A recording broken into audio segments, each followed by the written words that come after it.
ಮಾಡ್ತೀನಿ. ಯಾವತ್ತಿಗೂ ಕಾಂಗ್ರೆಸ್ ಸರ್ಕಾರ ಅನೇಕ ಮಂದಿ ಮಾತಾಡಿದಾರ.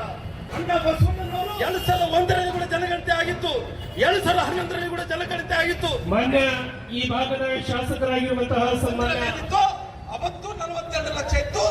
ಕೆಲಸ 12ನೇ ಶತಮಾನದಲ್ಲಿ ಮತ್ತು ಎಲ್ಲ ಸಮುದಾಯಗಳಿಗೆ ಇವತ್ತು ಅನ್ಯಾಯ ಮಾಡೋದು ಈ ಕಾಂಗ್ರೆಸ್ ಮಾಡುತ್ತೆ.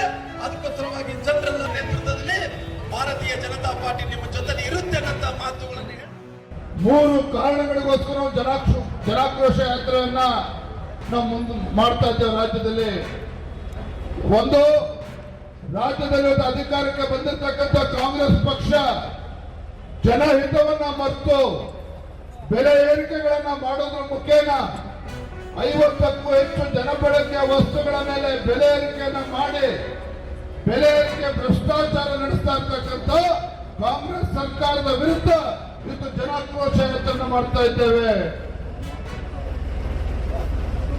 ರಾಜ್ಯದಲ್ಲಿ ಅಭಿವೃದ್ಧಿ ಮಾಡ್ತೇವೆ ಅಂತ ಅಧಿಕಾರಕ್ಕೆ ಬಂದು ಹಿಂದೂ ಮುಸಲ್ಮಾನರ ಮಧ್ಯೆ ಹಿಂದೂ ಮುಸಲ್ಮಾನರನ್ನ ಓಲೈಕೆ ಮಾಡ್ತಕ್ಕಂಥ ರಾಜಕಾರಣ ಮಾಡಿ ಹಿಂದೂಗಳಿಗೆ ಅಪಮಾನ ಮಾಡ್ತಕ್ಕಂಥ ಕೆಲಸವನ್ನು ಕಾಂಗ್ರೆಸ್ ಸರ್ಕಾರ, ಸಿದ್ದರಾಮಯ್ಯ ಸರ್ಕಾರ ಏನ್ ಮಾಡ್ತಾ ಇದೆ, ಇದರ ವಿರುದ್ಧ ಜನಾಕ್ರೋಶ ಯಾತ್ರೆ ಭಾರತೀಯ ಜನತಾ ಪಾರ್ಟಿ ನಾವು ಮಾಡ್ತಾ ಇದ್ದೇವೆ.